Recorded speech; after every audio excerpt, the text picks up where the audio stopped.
I've been drinking too much, looking for love in another's touch. I admit it's pretty fun, but it all comes back to me and you. So take the keys to my door and leave your clothes on my floor. Make a mess of my bed and fuck around with my head.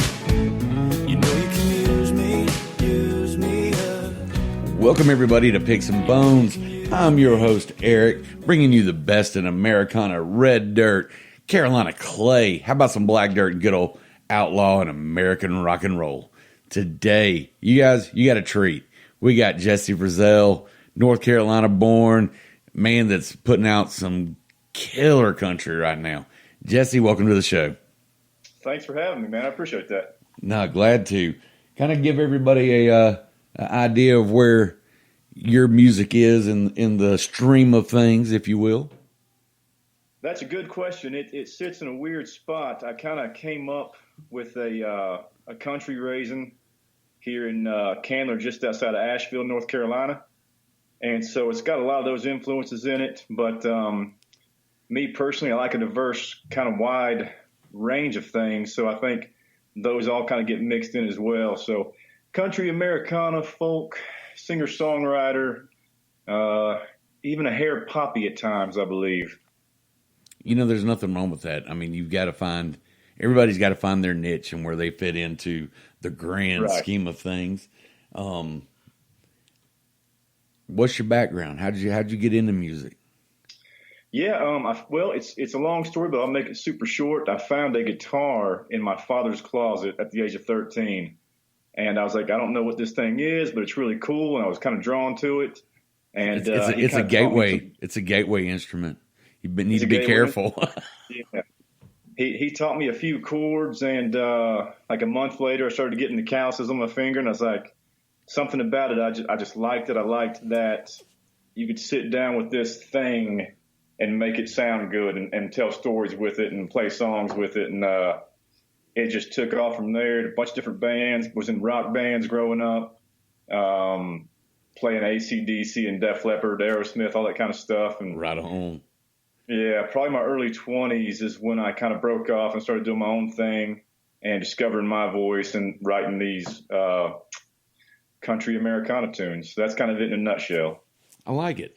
You know, I came up singing for a metal band and have done everything from that to bluegrass gospel. So, I mean, my opinion is you always got to put yourself out there and try different genres, because that's, you know, so many people get so pigeonholed into, I can only do this, and this is the only kind of music I believe in. And people that I think I've found, people that really spread their wings and get a little taste of everything, it helps define them musically, because they you can pull some influences off of some of the harder stuff and everything, and kind of put it into country. I mean, that's why we have outlaw country, right? Absolutely, yeah. And I tell you, it's a lot easier to sing too. Yeah, I don't miss what the rock days did to my voice at all. No, I tried out for a screamo band a number of years ago. Yeah, and my wife just looked at me and she goes, "There's no way you're going to have a voice left after." She goes, "I give you one gig," and I decided, it feeling like it was a workout. Yeah. That was one of those ones that was an easy decision to go, you know what, I think I'm going to have a hard pass on this, because, I want to be able to keep speaking. and you don't get trained to sing to ruin your voice and just throw it away. Absolutely, yeah. So who were some of your influences? I mean, I know you said you played rock and, you played some AC/DC and Def Leppard and everything. Who else were some of your influences coming up? The early guitar days was definitely AC/DC and Angus Young. When I first started, I wanted to be a lead guitar player, and I kind of dove down that for a long time. And then probably late teens, John Mayer came in doing his thing on guitar, and I was like, that's really, really cool. And so I kind of branched off and kind of learned some of his he has some wild, like, finger picking stuff he does. And he was the first person I saw. He didn't invent this, but he's the first person I saw doing the thumb over top, hitting the root notes. Yep. Even leaving more to, play with over here, and kind of steered down that direction. Then I kind of came back to my roots with the country music. I've always been a George Strait fan. Right on. And just his songwriting and his storytelling, and just kind of mashed all that together. And that's kind of, background of music there. Well, and, North Carolina has got, man, there's such a huge amount of killer artists coming out of North Carolina right now. I mean, yeah, we've got a bunch of really great stuff here in Nashville, too. I mean, it's fun. Every weekend something's going on here. It's fun to watch. Yeah, just there's a Carolina Review tonight where Vagabond Crow from Hendersonville, they're playing down here in Spartanburg. Oh, nice. There's like 5 or 6 bands where they're kind of bringing in North Carolina and South Carolina together, which, I'm doing a big push to, rebrand Carolina music as Carolina Clay. Right. Because, like I tell everybody, there was Carolina before there was Texas. Yeah. And and we've got such a rich heritage in music. And I don't know, and I've listened to your stuff, and I'm including you in this. There's not a Carolina artist that's doing their own stuff that doesn't kind of have a little bit of that Appalachian bluegrass feel to it, that, working man's country and everything. You know what? We deserve to claim our own heritage back. Yeah, for sure. I agree. And we're knitting a really tight community because of that. Yeah. It's very rootsy around here. I agree. You can't go out and watch any local act without getting that, like you said, that working man feel, that sense of pride and that kind of rootsy thing going on. So, well, where are some of your favorite places to play around? Breweries are very welcoming to us. We like to drink beer, and so that's a solid match with us. I'm putting together a kind of an Americana bluegrass trio to imagine these songs from the record that I just released. It's difficult to get a full band together in your 30s to go do this kind of music, but I can get 2 other guys together. It's a lot easier to manage. So we're kind of reimagining this album I just released in a kind of stripped down trio version with a bass player and a mandolin. Oh man, and, that will be haunting, man. Yeah, we're going to be my gosh. Yeah. But we're going to try to shop that around to some of the legit music venues around here and see if we can get us a spot playing in that style somewhere. I know a couple that we'll talk about as soon as we finish up the interview that I'm going to throw your way. Sounds great. Speaking of the new album, tell us about it. That album took me a year and a half to write and record, and that would be that album is my relationship album. There's a lot of relationship songs on there, a lot of love lost, and even a couple love won songs on there about getting that love back. But that's my relationship album, and it was about one specific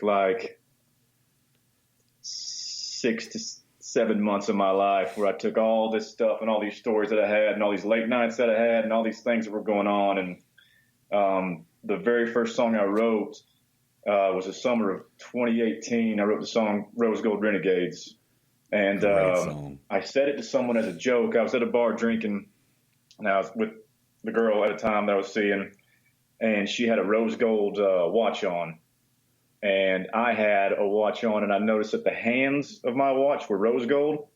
And I made a joke about Rose Gold Renegades and made a little joke about it.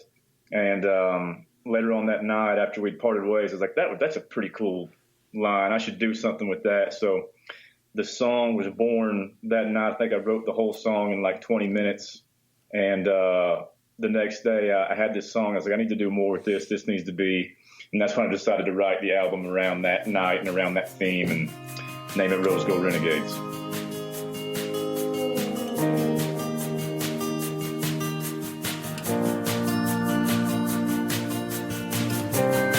You say my 2 a.m. talk is full of shit, but I could prove you wrong. No, you don't know the half of it. I'm drowning in this bed, waiting for your call. And I have got a fire deep inside,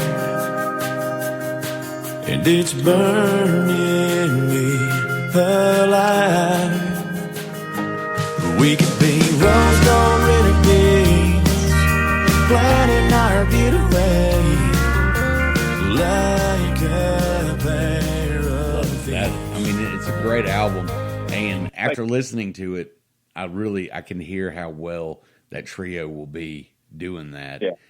Because I mean, and if with the fact that you're kind of carrying that storyline, love, lost, found, won, you know, you're almost pulling an Evan Felker on us, man.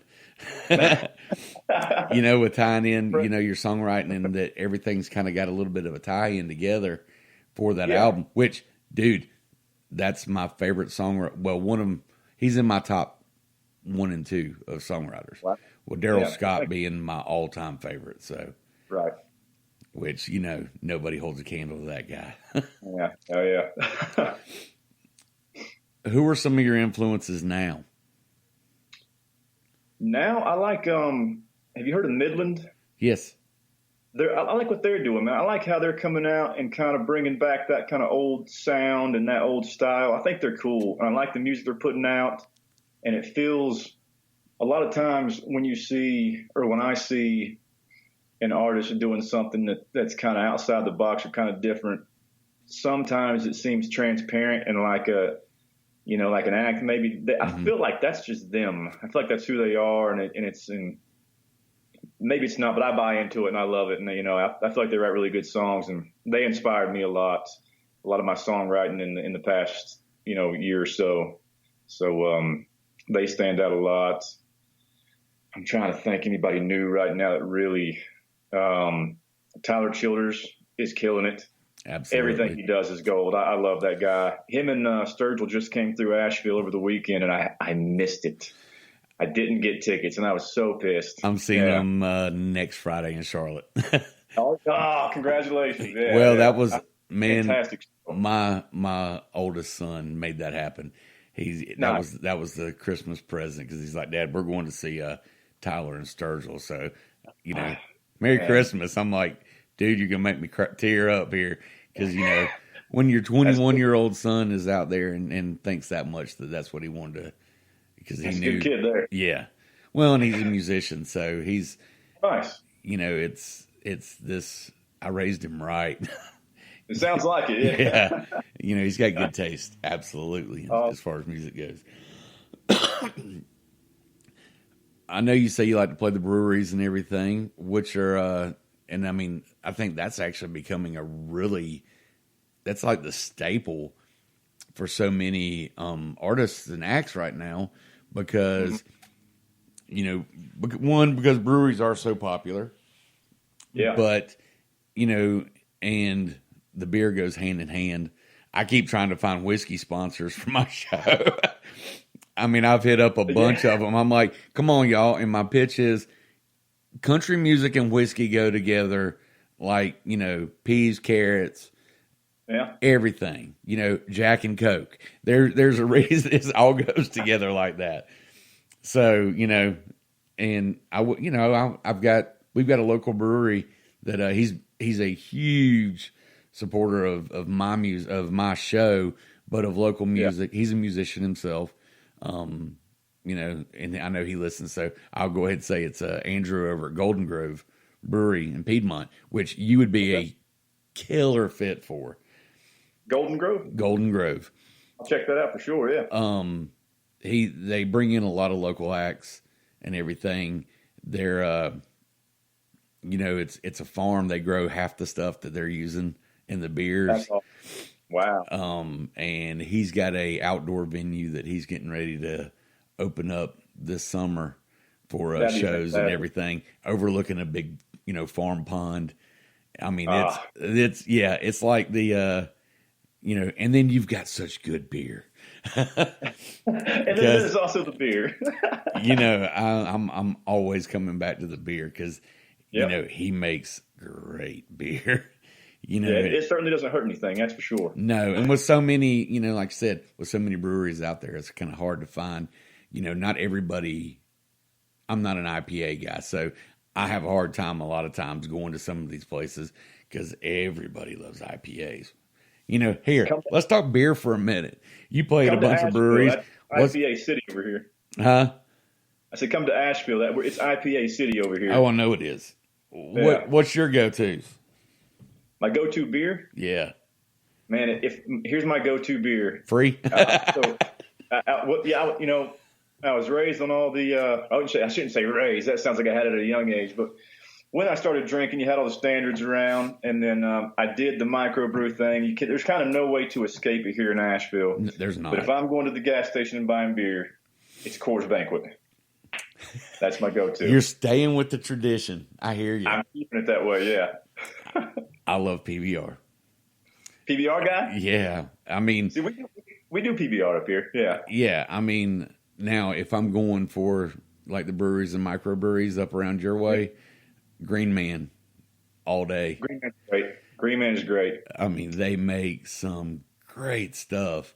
Yeah. Well, and Wicked Weed does some good stuff too. There in Nashville. I like Green Man's Porter is really good. Their ESB is crazy. Yeah. And I'm a big Catawba fan here. Okay. Yeah. My wife's a big Catawba fan too, so. Yeah, they're great. What is it, the White Zombie? White Zombie, yep. Yeah. Mm-hmm. Another great one is Pisgah. Their stout I will put up against any Guinness fan any day. That's big. That's a big one. I mean, and I blame Grey Eagle on me getting hooked on Pisgah Stout. Oh yeah. Yep. That's a good place. I like that place. So, do you play with many other bands? Do you do any collabs or anything, or Yeah, I'm part of a group that me and my buddy founded called the Western Carolina Writers. Okay. And we always have to elaborate that it's riders like riding, not like motorcycle riding, because we had somebody one day ask us how to find us. They couldn't find us, and they were searching for riders, RIDER. And then our afterthought was like, man, we should have used, that's a way cooler name anyways. We should have used that one. But yeah, we're the Western Carolina Writers, and it's me and him. And we basically, we put on like a songwriters in the round style show. Awesome. And we bring in different local artists with us, and we kind of tour it around Western North Carolina. So it's always about three of us on stage, and we take turns doing a little storytelling about the songs and then performing the songs. And like I said, we always try to bring in some local artists with us each time to kind of feature them in the show. Who all been brought in so far? Or just an idea of it?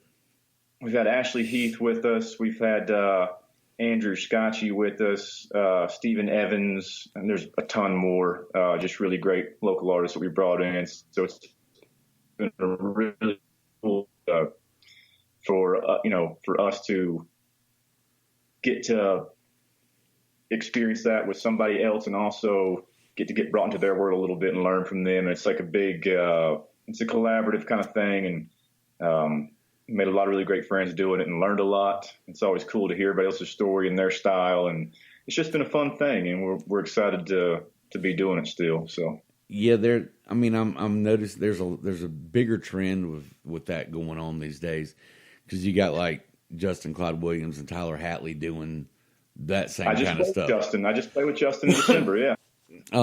He's a great friend of mine. He's a cool dude. He's been on the show. He's got he is Yeah, he's something else, and he's got a great, unique songwriting skill. Yeah, he does, and no doubt. And the dude could, and his guitar playing is crazy. I was going to say he can pick. Yeah, Yeah. he could be a picker in anything, but his originals are just crazy. Yeah, we did I met him. We did the Warren Haynes Christmas Day Jam this past December, and it was me and him and another fella up there, and he had never heard my songs before, and he would take a lead break like he knew what he was doing, and it sounded great. So he's fantastic. Yeah, he's good like that, and he's a huge supporter of a lot of the local guys too. Yeah, and and once again, that's all part of that North Carolina community, and that are just, I'm not even going to say North Carolina, I will say upstate South Carolina and going into North Carolina. For whatever reason, Columbia and the beach area kind of, they stay to their own, and they act like they're not a part of the rest of everybody else. So if anybody that's listening to that, if you're from that area, prove me wrong. Show me what you're working with, share some of your music, and I will gladly bring you on and give you a voice. But, until then, stop being a bunch of stuck-ups. Send your emails to Eric at... No. Oh, no, I'll give it. picksandbone@gmail.com. Bring it on. Any comments or questions you got, I got you here. Oh, boy. Jesse, I'm going to tell you what. Let's dive into some bare bones. I promise this won't hurt much. All right. What is your favorite guitar to play? My favorite guitar to play is my Martin acoustic guitar. It's a Dreadnought Cutaway. I bought it about 6 or 7 years ago. I write all my songs on it, and it's weird with a guitar. When you play out a lot, you kind of get like this weird bond with your guitar. Absolutely. It's kind of like, especially when you do solo shows, you feel like it's almost like got your back in a way, because it's just you and it up there, Yep. So I've got a special bond with that guitar. So my Martin Dreadnought Cutaway. Okay, what band are you really into right now? I'm into Midland a lot, like I said earlier. But here, even more recently, the past few months, the Childers thing, I'm liking a lot. I've been digging into his records. I'm late to the show on it. I had a buddy who told me about Childers probably a couple years ago, and I really didn't dig in at the moment. But here, the past few months, I've dove in all the way. So I'm neck deep in Childers right now, digging his world. So right on. What is your all-time favorite book? Ooh, man. So I'm not a huge reader. I've not read in a long time, so it's not going to be a storybook. It's going to be an information book, and that would be what's it called? It's actually a book about mixing, studio mixing music, and it's very informative. And I can't think the name of it right off the top of my head, but I probably read that thing once a week in the studio I produce all my own stuff, so anything I can do to get an edge or make it sound better, any bit of information I can learn, I'm doing that all the time. So it's that book. That's honing your craft. I have got a ton of respect for that. All right, you're North Carolina. Do you pulled pork or brisket? Now, do you go dry rub or sauce? And if you do the sauce thing, what kind of sauce is it? Oh man, so it's gonna be me personally. It's gonna be pork. Okay. And dude, you got to do so. There's a lot of great local sauces around here. There's a place called Bonfire, and they have the best pulled pork in town. I'm just gonna say it. It's amazing, and it's a great place to go. But if I'm doing it at home, it's Sweet Baby Ray's barbecue sauce. That's the jam right there. Okay. Yeah. All right. What was the first record you ever picked out for yourself and or bought for yourself? Ooh, for myself. Yep.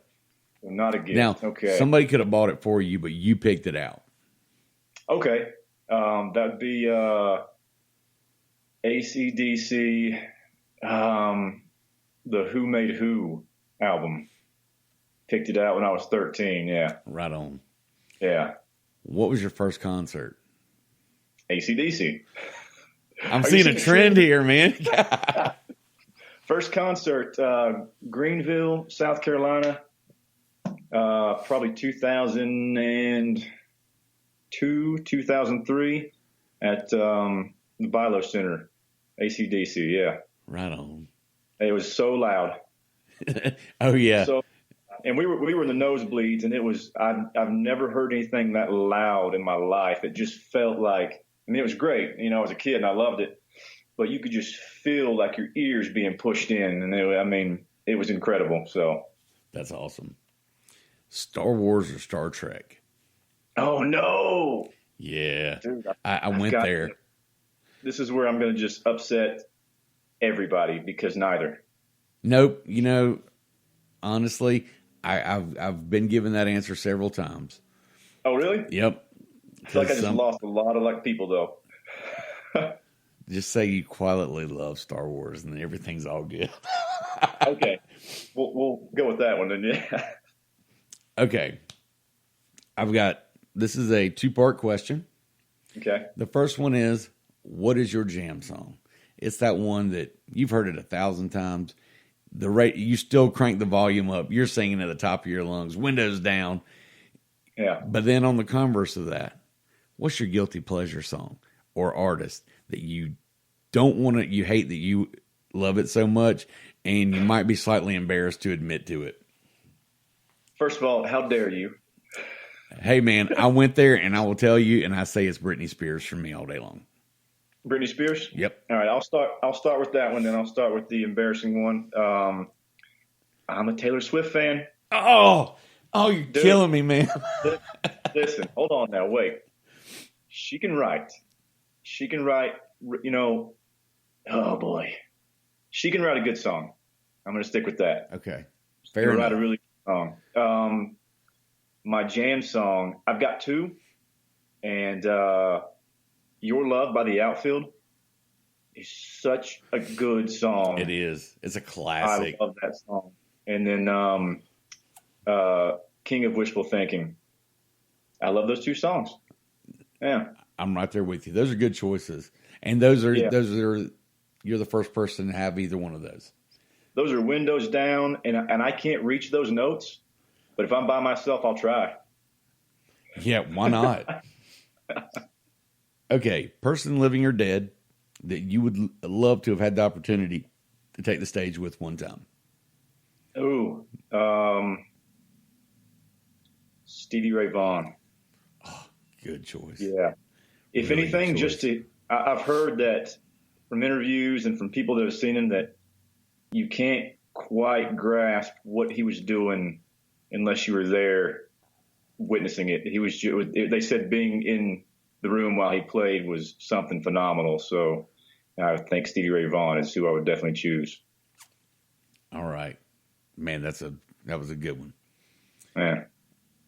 What is your life's mantra, or personal little quote or thought that you stick to? Pour some beer on it. I love it. That is, oh man, that's a first. Yeah. I like it. I may actually borrow that one because that one's a classic. It's kind of like suck it up, Buttercup. Just pour some beer on it. You'll be fine. Or as one of my kids would say, "Oh, that'll buff." Okay, this is one that everybody loves. If you had a spirit animal, what would it be and why? I think it would be a wolf. And the why, I've always been kind of drawn to them, think they're cool. Of course, I think a lot of dudes think wolves are cool, but I used to rehab them. On me. What's that? I used to rehab them. There you go. Yeah. I've always wanted a wolf dog. I don't have one yet, but I'm going to one day. But they're cool because, they kind of can do their own thing, but they're very loyal to their pack. They look out for one another, and I don't know, I kind of relate to that a little bit. So I like it. I can respect that one. Thank you. Okay, this is your last one, and then we'll wrap some things up. Besides yourself, who should people be listening to and checking out right now that they may not have had that aren't one that people can just pull off the shelf because everybody knows who they are? I'm trying to think. I don't know how popular they are. I don't know that a lot of people know of them. There's a band called Wild Rivers that they do a lot of really cool.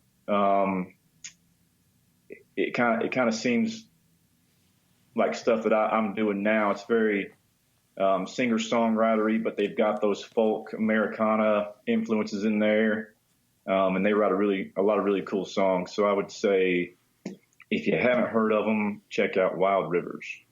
Okay. I'm writing that down to check out because I always like finding new bands. Jesse, I appreciate you coming on the show today. You got any shout outs you want to give? Just my new album. I'd love people to check it out. It took me a year and a half to make it on my own dime and my own time, and it'd mean a lot if you've already got Spotify or iTunes or Amazon. If you just stream it, it'd mean a lot to me. Right on. Well, Jesse, thanks so much for coming on the show today. Thanks for being a part of this great thing and this passion that we all have, which is, music and Carolina music especially. And folks, get out there, give this man a listen. I promise you, you're not going to be let down. And you may find there's some little nuances in his voice and his songwriting that you're going to recognize and be able to identify with. And as I always tell you, be good to one another. Never hurts to be kind. Smile. Make somebody's day just by being a better part of it. And I will catch you guys next week. Threw out an empty can, turned around at that dead end where the interstate runs through. I even felt sorry for that guy too. You're burning through them just like cigarettes. When one burns out, you light up the next. Did I sharpen you too much when we were kids? I see right now, you're cutting me to pieces. You do it just like breathing. You treat the city like it's your playground, breaking hearts of every man in town. You make it look so easy, collecting parts and housekeeping.